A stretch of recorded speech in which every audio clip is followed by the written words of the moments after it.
Good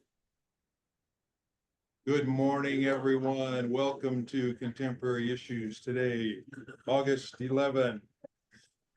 And we are going to talk today about progressive Christianity. We've never talked about this issue that I know of in class here, never really defined it and talked about its context and what it is versus liberal, conservative. So microphone. Okay, I can use the microphone. Well, Yes, okay. Hang on just a second. I'm gonna run it.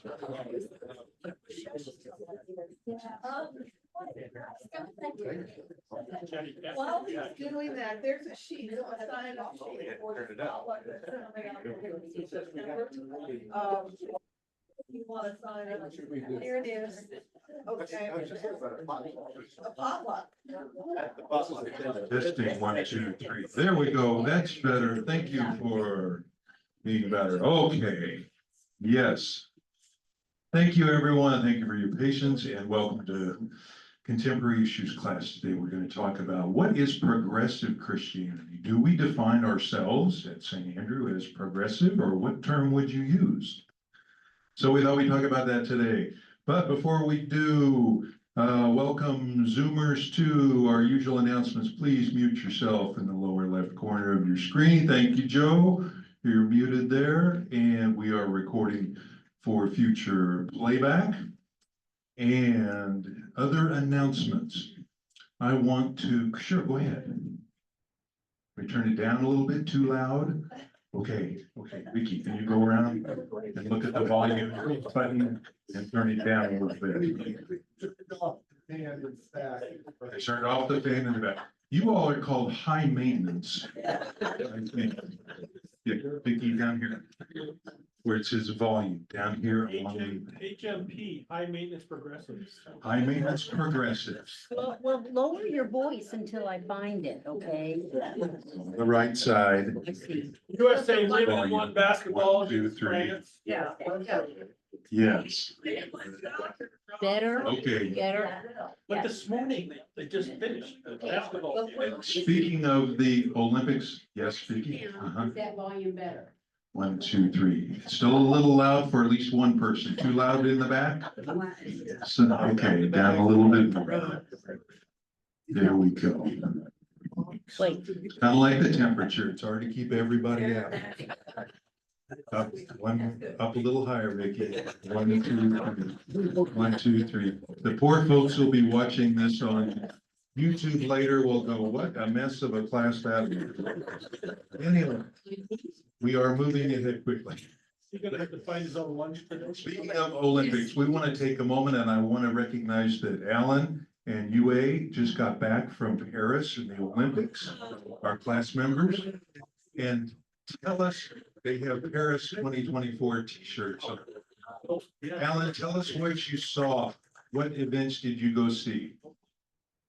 See the opening ceremony, Opening ceremony. the all men's gymnastics. Oh, men's gymnastics.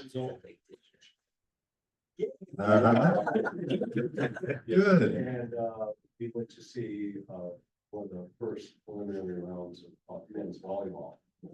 Men's volleyball. Great. Was it very crowded? Serbia. Was it very crowded but a good experience? It was crowded, but well managed. They have Olympic representatives in the subway. Lost tourists, where they go. Lost tourists. The venues were scattered all over the city. Venues all over the city. Uh-huh. And so I guess the key thing is we paced ourselves. Some people were trying to go to every single event. But we alternated between events and just sightseeing. Did you have to pay for every event you went to? Oh, yeah. Well, except they had the men's and women's pentathlon, the cycling. Oh, yeah. right in front of our hotel down the hall. And so we just sat on the balcony. But that was unexpected and just an awesome experience. Oh, that was wonderful. That's neat. Yes. I think we saw you on TV.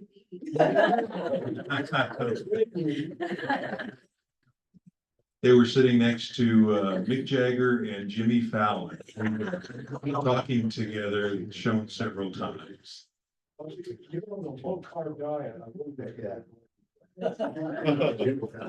Baguettes and there's baguettes. Yes. Well, thanks for sharing. Sounds like a great experience. Do you mind sharing about the price per ticket? Price per ticket was a question. Depends on where you sit, but the general range. If you went to see ping pong, it's pretty cheap. Ping pong was cheap, but women's gymnastics was probably pretty expensive. Gymnastic was 450 euros. 450 euros, so like $800. $500? That gives us a good idea. So one cheaper. Okay. Okay. Biggie said, keep watching on TV, but thank you for sharing with us. Okay, other announcements. We have a little party coming up September 1st at the Punings House at 5 o'clock. You're all invited. And she's going around to sign up for that. Okay.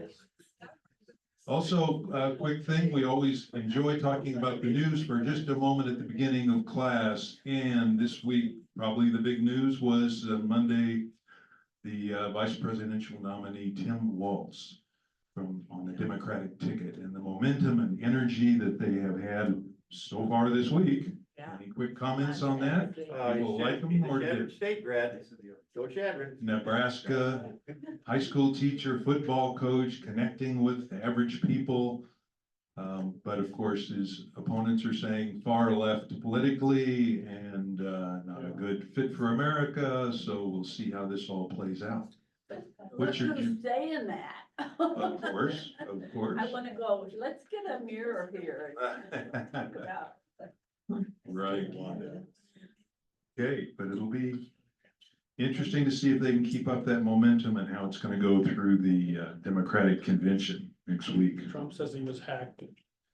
Trump said he was mad. Is it? No, not hacked off. Hacked. Oh, okay. Yeah, his internal communications. Oh, his internal community. Well, we've all been hacked. Okay. Let's get into progressive Christianity. I want to share a few things with you that I found in my internet research and want to hear your thoughts. Let's begin with definitions. How about general definitions? Very general. Progressive means to progress forward. Liberal means to liberate from old ways. And conservative means to conserve or hold on to the old ways. So, progressive Christianity, as described on Wikipedia, says that it is characterized by a willingness to question tradition, acceptance of human diversity, a strong emphasis on social justice, care for the poor and the oppressed, and environmental stewardship. Progressive Christians especially have a deep belief in the centrality of the instruction, love one another, John 15:17, within the teachings of Jesus Christ. Progressive Christianity also focuses on promoting values of compassion, justice, mercy, and tolerance, often through political activism. What do you think? Agree, disagree? Does that cover accurately things? Everybody's nodding heads. Okay. Sounds like me. Sounds like you, Linda says. Okay. Good. Liberal Christianity is defined a little bit differently, also known as liberal theology and historically as Christian modernism. It's a movement that interprets Christian teaching by taking into consideration modern knowledge, science, and ethics. It emphasizes the importance of reason and experience over doctrinal authority. So it's defined a little more with science as being upfront. Yeah, Suppose. I think liberal and progressive mush together. Mush together. We're gonna talk about that. Yes, with my friend Gene and I have been talking about that. Let's talk about that for a second, since we brought it up. Do you think those two are synonymous? Do you think that liberal has a negative connotation these days, and that's why many of us have gone to the word progressive?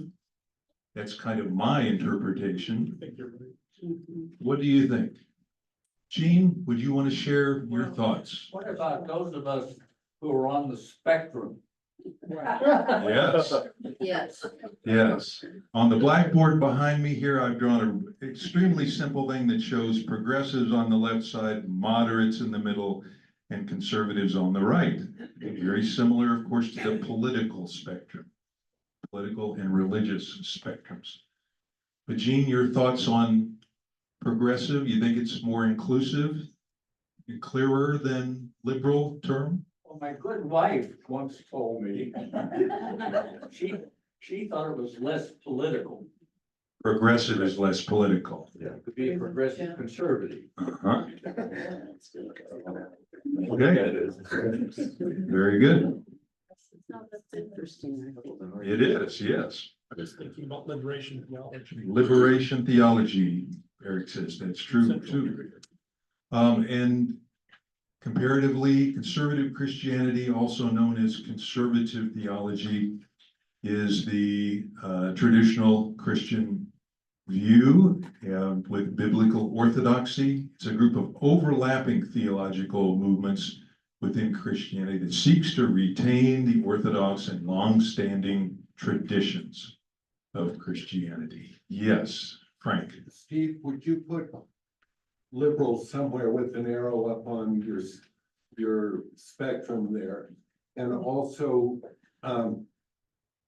I too often equate progressive Christianity with a flavor of socialism.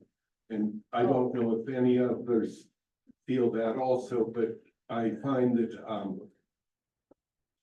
socialism doesn't work. But that's me. And I was wondering if you'd put a liberal up there and decide if socialism belongs up there. Where socialism may fit too.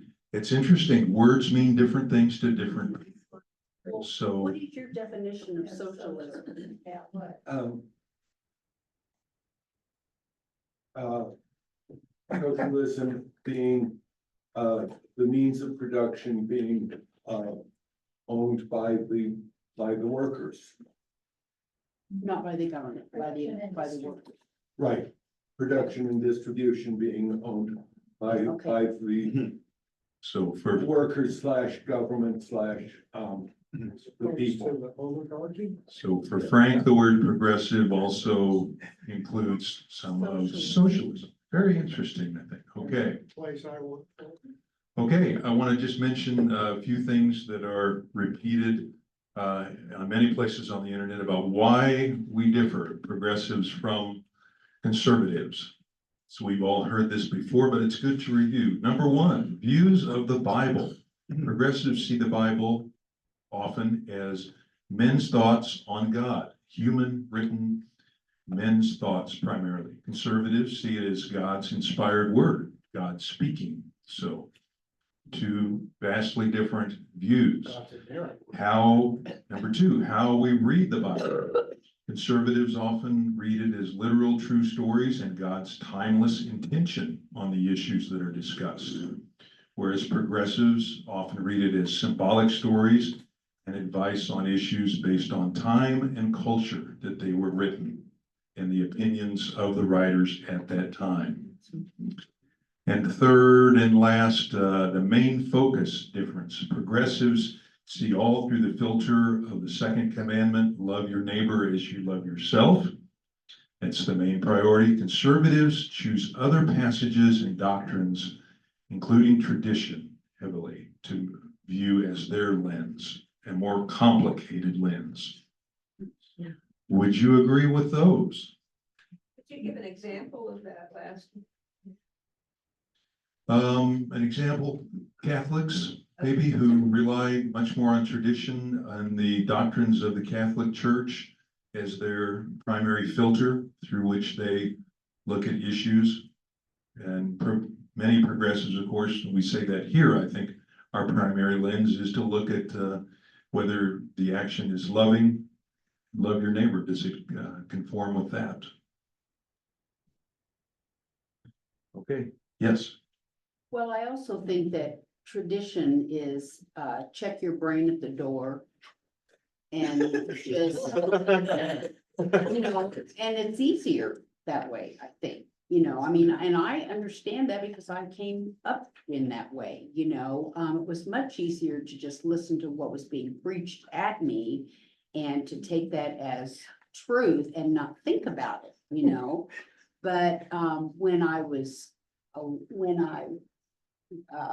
able to start processing things on my own and didn't feel like I was sinning against God by doing that, then it opened up my mind a lot more. But it's a lot easier to just sit and listen and being preached to and accept that as the truth than it is to start thinking things through and figuring it out for yourself. So I think a lot of people just like to stay in their comfort zones because it's easier In that little box. in that little Stay box. in the box, okay. Okay, progressive denominations and the future of it. I want to get to this quickly because I emailed Rev Mark and had a discussion with him this morning about what progressive means and the future of the progressive church. And I'll share that with his comments with you in just a minute. But first, I'd like to mention some of the progressive denominations. What are they really besides Methodism? On the list here, I have United Church of Christ, Anglicans, Lutherans, Presbyterians, Methodists, and the Episcopal Church and Quakers. I would include also American Baptists, American Baptist, not Southern Baptist. And Lutherans, you've got to parse that also, because Yeah. A lot of them. evangelical Lutherans are very similar to Methodists, but the Missouri Synod and Wisconsin Oh, Synod there's are a little arrow. very conservative. Huh? The denominations break down Personal too. experience. In Canada, the United Church of Christ is one of the largest denominations and very progressive. The Anglican Church of Canada and the Evangelical Lutheran Church. And also Unitarian Universalist. We would guess that that would be the case. Okay, I want to share with you some numbers of Christians worldwide, conservatives versus progressives in the handout that I gave you. So I want to share screen this here. I thought it was very interesting. Conservatives versus Protestants. So starting with Roman Catholics, 1.3 billion Catholics worldwide, 62 million in the US. And Pew Research said 20% of Catholics now identify as liberal Catholics. And that number is growing. So they are questioning the teachings and traditions. But it says the young priests coming in identify as traditional. Maybe that's not surprising, as they want to conform with their employer, with the Catholic Church. But it says, Down the road, that's gonna be a problem. could be. But I wondered how much of the Catholic congregation is identifying as liberal, and said 20% and growing. Well, you know, our next door neighbor, Diana, Uh-huh. you know, during COVID, she loved our class. She's definitely a liberal Catholic, although she started out as a nun. So, you know, she's really progressed and, so I I remember. have to admire her Yes, thinking outside of what is taught by the Catholic Yes. Church. Esther, we have some folks peeking in that may want to come in. Would you mind opening the door for them? Thank you. I have read, And Is that liberal as you defined it, or are they it progressive? didn't, it. Oh. The Pew, They went down the hole. okay, thank you. Yeah. Just papers. The Pew Research did not identify, make that difference, Linda, so I don't know, but it's a general impression. Subset of Roman Catholics, we can call it a subset, but they broke off very early in history, of course, was the Eastern Orthodox, 230 million, 6 million worldwide. And we know that that denomination, as we may call it, is pretty conservative also. and broke off, and Rev Jerry has told us about those. Yes, I'd like Jim. to emphasize the separation of church and state. Our founding fathers, looking at the centuries of religious wars in Europe, in their wisdom, mainly Thomas Jefferson, separating church and state. It's better for the church and it's better for the state. That's what many of us have come to believe, but there's a backlash against that today. And, yes, I was just wondering with your statistics, are these ones that say that they are Catholic or Eastern Orthodox or actually coming? Like I took a class recently on Portugal, you would think the church attendance would be really high. 90% say they're Catholics, it's less than 20% actually attend actually, and are involved. You Mhm. know, because that makes a huge difference in statistics. It sounds good. yeah, I believe this Pew Research identified it as people that identify as those affiliations.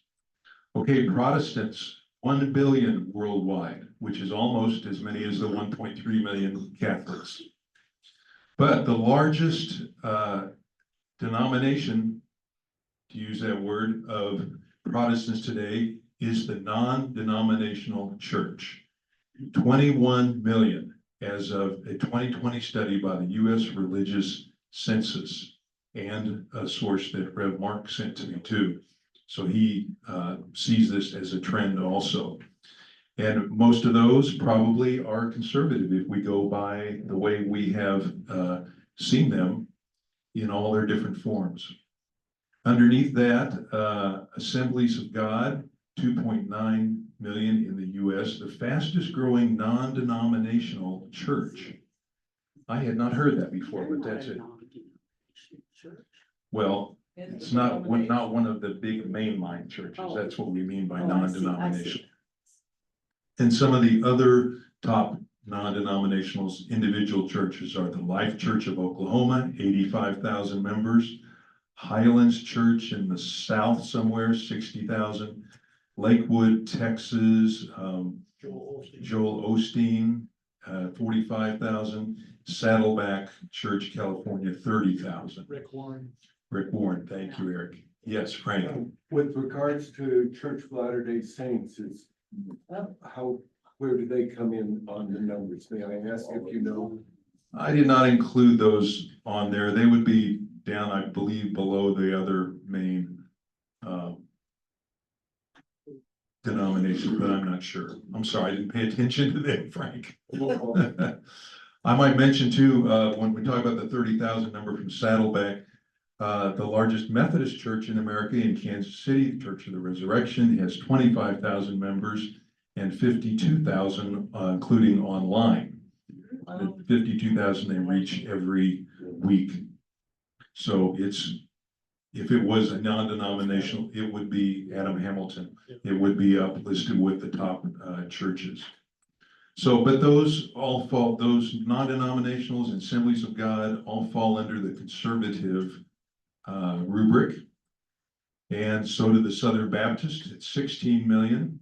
And then we go down into the often more liberal denominations, Methodist at 7 million, Presbyterians at 6 million in the US, and Lutherans at 3 million.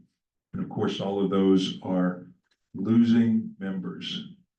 Southern Baptist losing members, and the liberal denominations losing members recently. Christine. Is that Methodist Church in Kansas progressive or conservative? It is, the pastor calls it moderate church. He says we have almost equal number liberals and conservatives, and he walks the line between those two. So Did they break away on the issue of gay marriage? they are not reconciling on gay marriage, but they're very accepting of it. Their message is very accepting, not much different from ours, but they've taken no formal vote or stand as a congregation. But it is still Yeah. United Methodist. It's not Sure. Yes, right. Did you get any stats on Islam? No, I didn't include other religions here. It was just sticking with American Okay, what Christian. do you consider worldwide, you have worldwide statistics, I'm just wondering where it is. Islam is the fastest growing religion of all. Mhm. He said, yes, we talked about that before, surpassing everybody. Yeah. Worldwide. Mormon, yeah, as of 2022 was 17 million. Mormon 17 No, million? that's worldwide. Worldwide. Okay, Worldwide, and I'll look at this one. okay. Okay, so with that in mind, the non-denominational church, bigger than Southern Baptist or even the smaller denominations put together, kind of a surprising recent thing. Okay, so I emailed Rev Mark this week and talked to him, and here are his comments about the future of the church and non-denominational You can't find your notes. things. I found my notes. He said, great question. I think this is important for your class and for our church to talk about. Here's a first article that I want to share with you that shows the future of Christianity in America is non-denominational, which I take to imply post-progressive, meaning after the progressive movement. He really thinks the trend shows it's non-denominational. And let me read to you a little from this article called "The Future of Christianity is Non-Denominational" by a researcher that Mark recommended. I'm just going to read a few highlights. A trend is happening in American Christianity today. The denominations are declining, and without doubt, the non-doms, as they call them, are increasing. First United Methodist Church is out, but Elevation Church is in. There are very few new Southern Baptist churches springing up, but there's many called Journey, Lift, and Resolution today. Their unmistakable rise of the non-denomination religious family has grown over the last decade, and there's no slowing it at this point. In 1972, 3% of all American adult Christians identified as non-denominational, 3%. Today, well, as of 2018, the last counting was 22%. So that is a fast rise. He says that there are more non-denominational churches today than United Methodist and Southern Baptist combined. He said the total, the good question too on it is how widespread, where are they in America?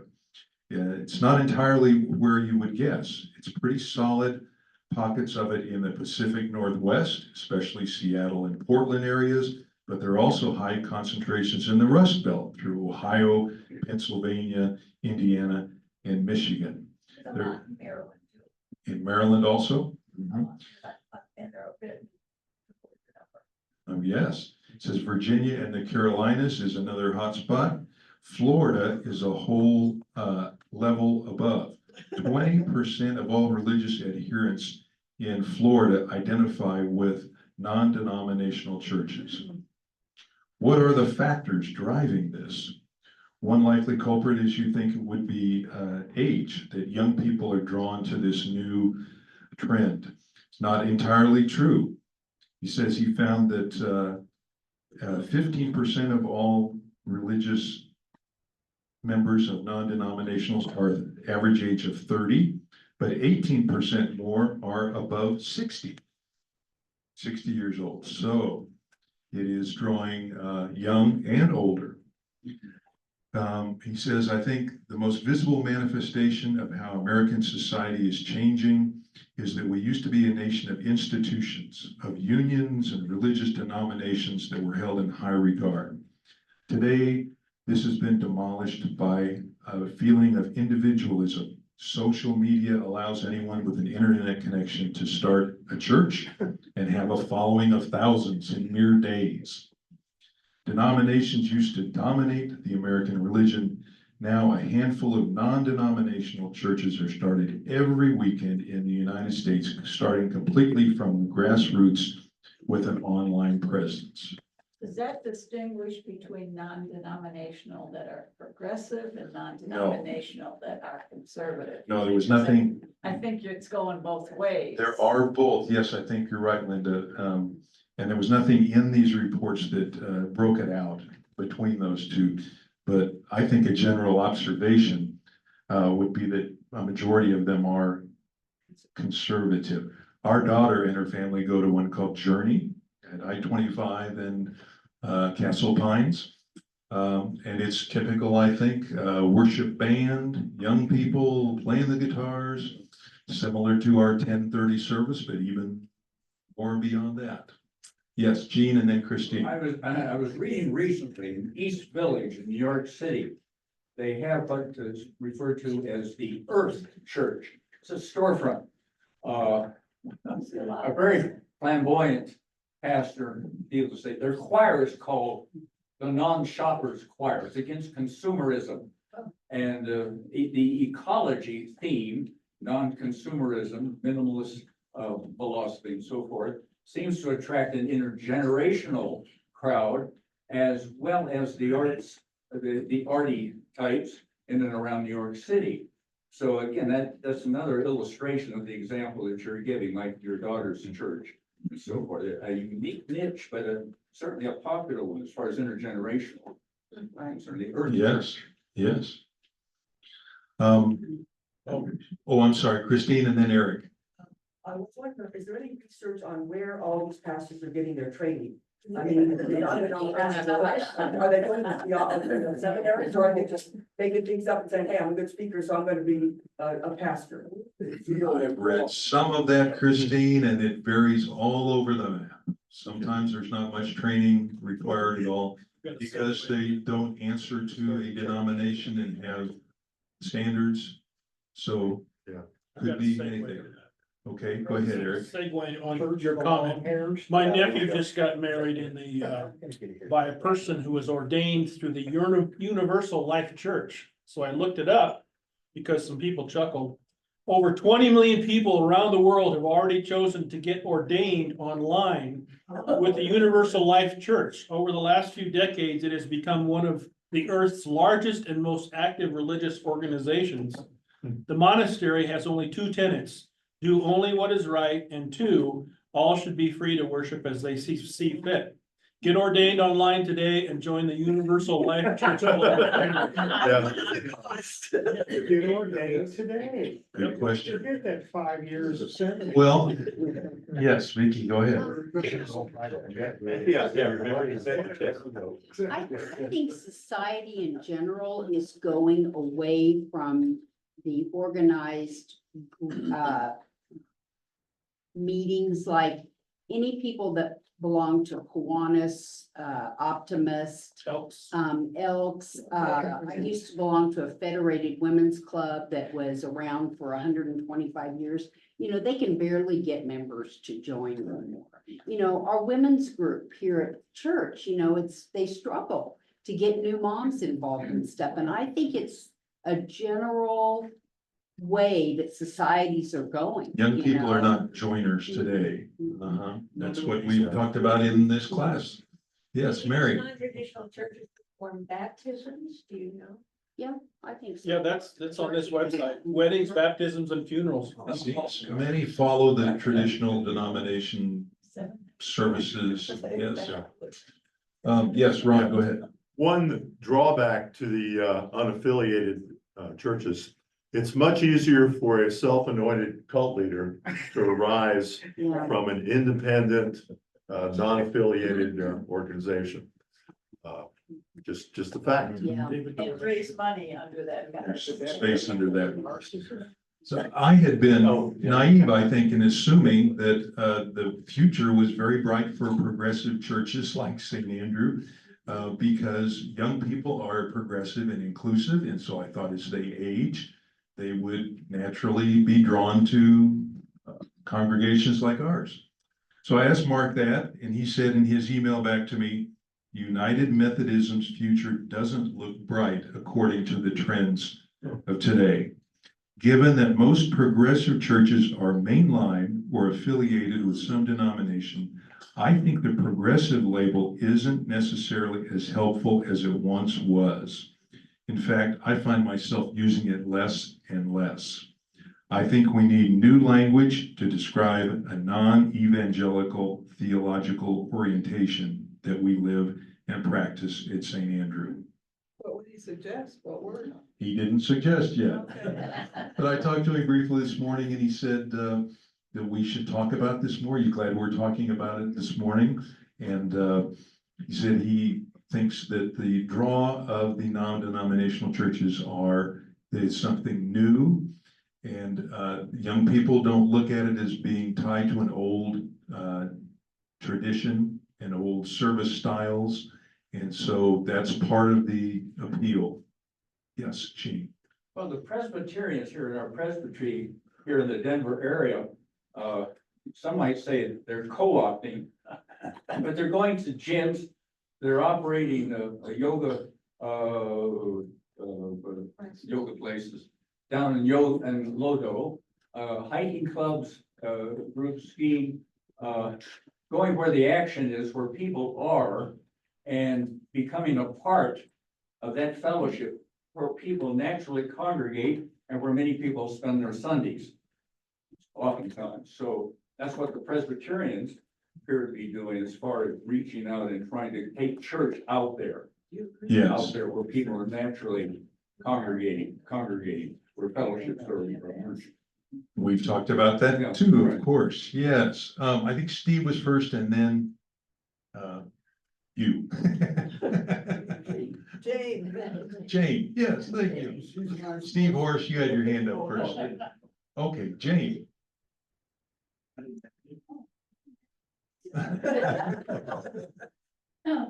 Well, in hearing all of this and having heard it for many years, this was happening. They may have these things that Jean mentioned where they go out to take the church, but what do they take? What do they do? How do they express their Christianity? If that's what they are. You know, how do they do that? I don't know. I haven't heard. I know we have friends in Iowa whose kids were brought up in the church there, the Methodist Church, but now they belong to this very new congregation just outside Des Moines, or on the fringes of Des Moines. And I am at a loss to know what the church is about and what they preach. I don't know what that is. What part of Christianity? For me, Christianity has a core. And, you know, if you're going out to these other things, that's fine to do those in addition to, but what is their core? What is their core? I- Most of them have that on their website under What We Believe banner. So if you want to look for that, that's the quickest way I found to find out. Yes, Ann. I think we also need to consider the kids that are now adults that grew up in St. Andrew or other churches that are just not doing church at all. You know, they're not non-denominational, they aren't, you know, many of the people that I've talked to at St. Andrew that had kids that were very active at St. Andrew, their kids are not doing anything connected to religion. And the term progressive doesn't necessarily draw them.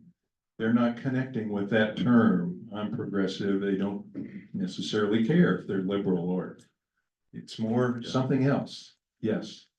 Even Right. when asked, they ask one political figure, are you a liberal or a conservative?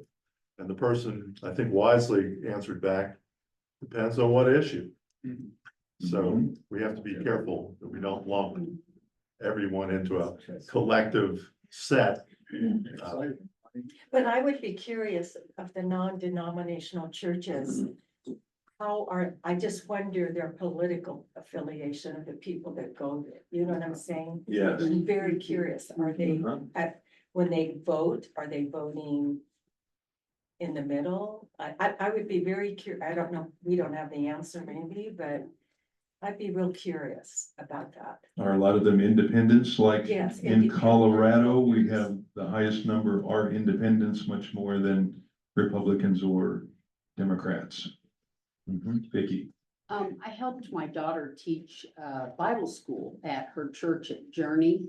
And there were 500 kids that came to that Bible school, Wow. that vacation Bible school. And it's all young families. All have 2 or 3, or more kids. And what they focus on is family unity. And so I think that's a big draw to young people, and I think maybe that's what maybe you're talking about outside of Des Moines. Yes. There's a big Yes. family unit Yeah. draw, and now 2 of my granddaughters are in college and they go to youth group at a different church because all the kids at Journey are little bitty. Now someday they'll be big, Yeah. but right now they don't focus on a teen group or an after high school group. So they go to, it's over near the mall, the Rock or something. I don't remember. But but they have a great, huge, older group, But I think what draws these young families is the fact that it's social and that, everything focuses around their kids and their families, so. Okay, speaking of, Jane's question on what are the core values of some of these groups, let's talk for a second. We've got 17 minutes left about what are the core values of Methodism, United Methodist Church International. And so those are outlined in the Methodist Book of Discipline, 2016, and I'm sharing it on the screen now. They are called Articles of Faith. There are 25 of them, and they are seemingly to me very conservative and traditional, without a doubt, and they remain, even though the church itself has gone more to the progressive side. But let's look at what they actually say. I've just pulled out a few of these 25 core beliefs. Let's look at what it says. Article 1, the faith in the Holy Trinity. There is one living and true God, everlasting, without body or parts, infinite power, wisdom, and goodness, the maker and preserver of all things, visible and invisible. Unity of the Godhead. There are 3 persons of one substance, power, and eternity. Number 2, of the Word or Son of God, the Son who is the Word of the Father and the very eternal God and one substance with the Father, who took man's nature in the womb, the Blessed Virgin, 2 natures. I won't read every word. Number 3, the resurrection of Christ. Christ did truly rise again from the dead and took again his body with all things appertaining to the perfection of man's nature. A lot of old fancy language. And he's having a party.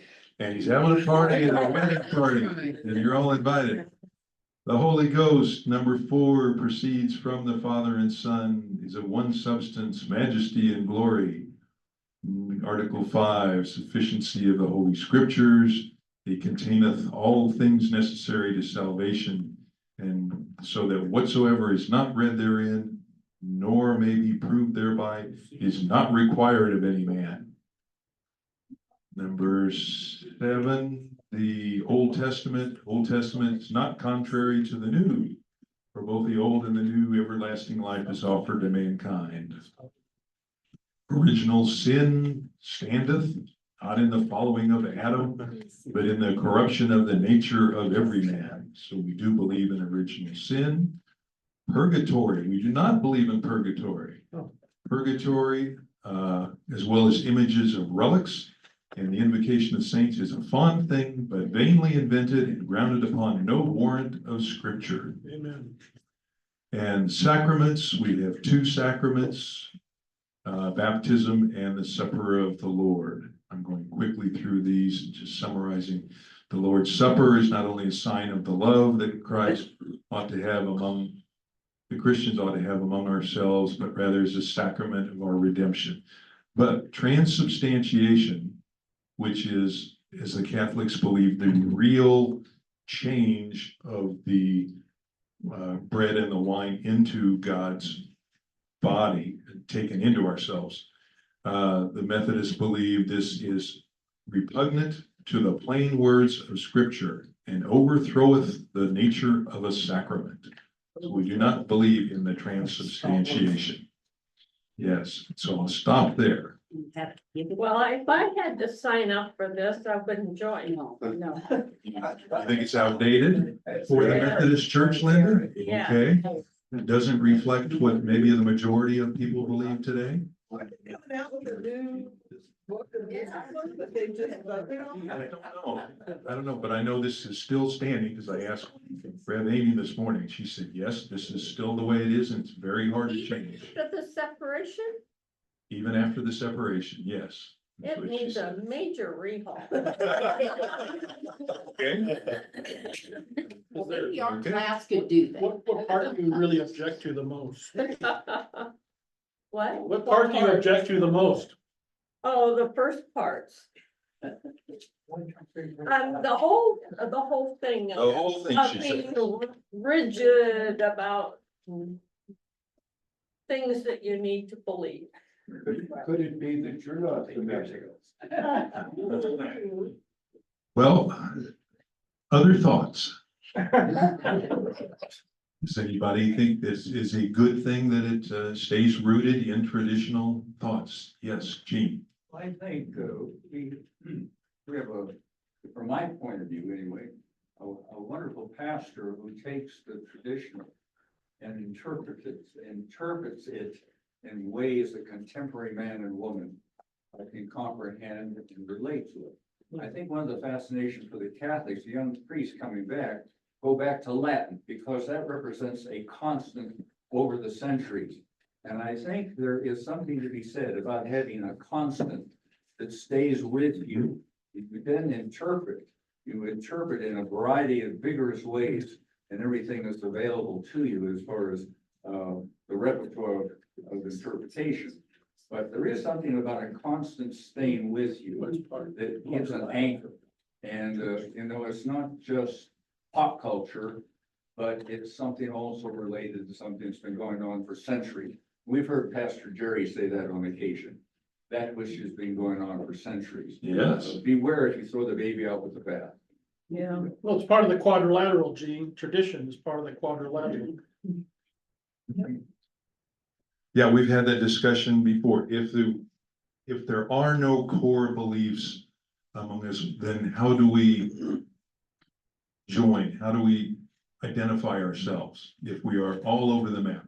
I have proposed that a simple definition of Christian would be anyone who follows the teachings of Jesus Christ, period.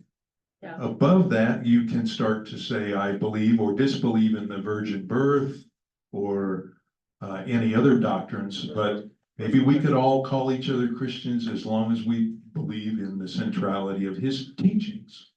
Jim. I like what John Wesley said. If your heart is as my heart, give me your hand.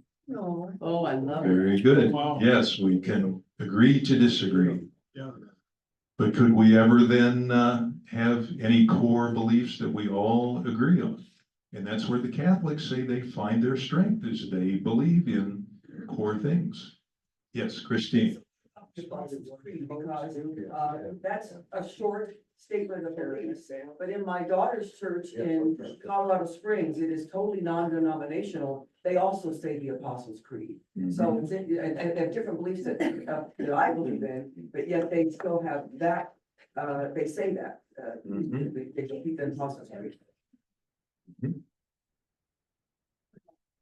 Well, it's interesting to note that the Methodist Church is still grounded in these traditional beliefs, but does grant us the ability and the flexibility to believe differently without punishment. Without getting booted out of the Without church. getting excommunicated, yes. And maybe the Catholic Church does that, allows more flexibility than we would assume as non-Catholics. The humanist Ten Commandments that tries to embrace universal moral precepts, pretty much captures what I see as the essence of good spiritualism. I'll have to bring in a copy of those sometime. Yeah, that's good. Okay, just a little bit in our last 9 minutes here. History of the development of liberal Christianity. It starts back in the 1500s, when Christians such as Erasmus and Deist attempted to remove what they believed were superstitious elements from Christianity and leave only its essential teachings, the rational love of God and humanity. Reminded me of Thomas Jefferson taking out all the miracles Right. and writing his own Bible. Liberal Christians since then placed less emphasis on miraculous events associated with the life of Jesus than on his teachings. The debate over whether a belief in miracles was mere superstition or essential was a continuing issue. Some liberals preferred to read Jesus' miracles as metaphorical narratives for understanding the power of God. Catholic forms of theological liberalisms came about in the 1800s in England. There's a Catholic movement called Catholic modernism that is trying to change the beliefs and services of the Catholic Church. Is that Catholic or Anglican? This is Catholic, Roman Catholic. Papal condemnation of modernism and Americanism slowed the development of a liberal Catholic tradition in the United States. But since the Second Vatican Council, there has been a resurgence of liberal efforts. So there are more, but stretching back to the 1500s. Okay, I want to throw out Jim after that. I want to throw out a couple more questions if you don't have any more. It would seem to me that one of the things that is missing in almost all discussions about liberals and conservatives and the evolution of the church. One thing that is almost always missing is the tension between religion and science that has developed over the last 2,000 years. When you have the Apostles' Creed that says that I believe in God, the Father of heaven and earth, and we just casually throw out the word heaven, that was all right when the Apostles' Creed was created in what, 300 or something like that. When the heavens were a bunch of holes in a blanket that were over us, and the light of God was shining through in the form of stars. Now we have a little bit different concept of what the universe or what the heavens are comprised of. And to casually use that kind of a metaphor is almost impossible to do. And when we do it, then we are just ignoring the impact that science has on us. It is pervasive throughout all of scripture and I think through all religions that have been in existence for more than a few years. That is, the development of science has made us test an awful lot of these things that we just casually, as lay people, just casually accepted for so many years. Now all of a sudden we say, wait a minute, that doesn't make any sense. A star rose in the east. Now, wait a minute. Good points, yes. The Eric, go ahead. tension you mentioned really began to break down in the Enlightenment, the Age of Reason. The Age of Reason, the Enlightenment, that tension really began to break down. It was, it emphasized reason over superstition and science over blind faith, the Enlightenment. And that kind of brings up the question of these non-denominational churches that are so conservative. Are they addressing with young people science advancement and issues like that? And how are they discussing that? Or are they not just relying on Or do they keeping even traditional? look at it?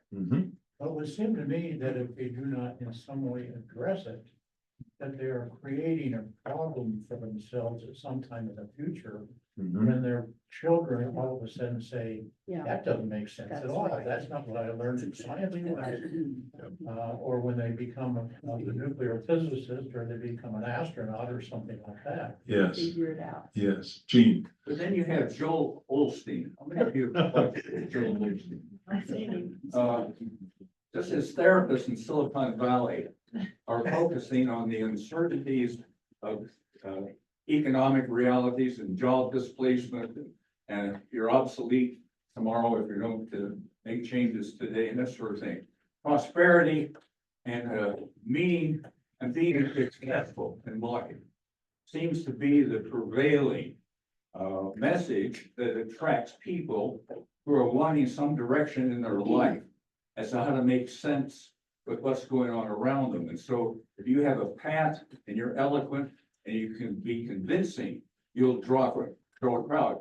Build a field and they shall come, you know, build the dreams. Mhm. But that prosperity, success in an uncertain world, it does capture the minds of a lot of people today. Very appealing, makes you feel good. Yes. Yes, Look at Trump. yes, uh-huh.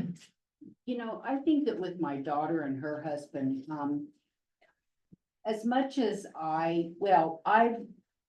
moved beyond where they are as far as their belief system is concerned, but I think that they found community in their church and they're gonna raise their children in this community together. So they have people that are supportive and in many factors, raising your kids, how to keep your marriage good, finances. They do all this together. And I think they've found community in that. And I think there's value in that, but I do think that at some point their kids are gonna get out there and then they're gonna start thinking for themselves. And you know what? So be it. I've decided it's not worth trying to say, are you sure you really feel that way? Because they found success in what they're doing and it's not a bad thing. They found a lot of positive things, They as have. Joel Osteen's church people do, but they're not challenged, they're not stretched. In my view, I haven't seen that yet. But look how we've changed from Yes. what we believe. That's right, that's right. That's exactly when we were right, right. And exactly how right. we took that, but we opened our minds and started to question, and we've changed, Right, or I've changed along. Probably most of us here started out more conservative and have been on a journey. It's a bad thing. no, no. Just a few minutes left. Any final thoughts? Try not to be a downer on the future of St. Andrew or progressive churches, but as of this time, our senior pastor says the trend is toward non-denominational. Jane, Well, our church has separated Mhm. as of last, 2 months ago for sure. Yes. Last year sometime. And, so I wonder, if we all accept Christianity and the things that we are doing to follow Jesus, why do we have to have that separation? Because they don't believe that in certain things that are, they believe certain things in the discipline that we have changed or feel we need to change for for humanity and the world we live in. And so even that one little thing, it's not so little, but one thing has just split us right down the middle, so to speak. And I wonder, what does being Christian mean to people? he says, what does being Christian mean to people today when we split over same-sex issue and we split in 1830 over the slavery issue? Good question, Jane. Grant. I've always felt that, the difference between the two, and I don't know where I've been. Never have. The traditional conservative, they read the Bible exactly the way it's written. Yes. And one thing I'd point to that they believe in was Sodom and Gomorrah, and sodomy is against God because he destroyed Sodom and Gomorrah. Whereas the progressive is more along the lines of Jesus taught us to love one another and to love all of us, no matter who we are and what we do in the bedroom or whatever. It doesn't make any difference. A different lens. So the bottom line is, here we've got these very specific things that the conservatives say, this is what it says. And the progressives are always saying, what would Jesus do? Mhm. Say that all the time. Mhm. What would Jesus do? And we love everyone. Mhm. And the conservative people, do they not? Well, they will Love insist everyone? they do. They will Yeah, they insist will they do. insist they do. They will insist they. But they don't. Well, they'll say, But we love the person, that we. Hate the sin. We love the person. We love the hate sinner, sin. but not the sin. Sin. Exactly. they see it as more complicated. It's a lot more complicated than that, but that's the basic. Yeah. Good summary. premise of everything. Very good. Okay, thank you for a good discussion today. I hope this was interesting. And we will see what happens in the future. Thank you, Lord, please be with us. Amen. See you next week. I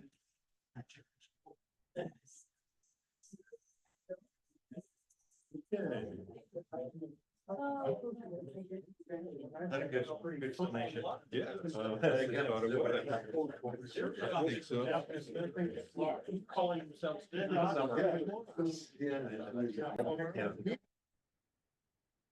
My name's on the mailing list.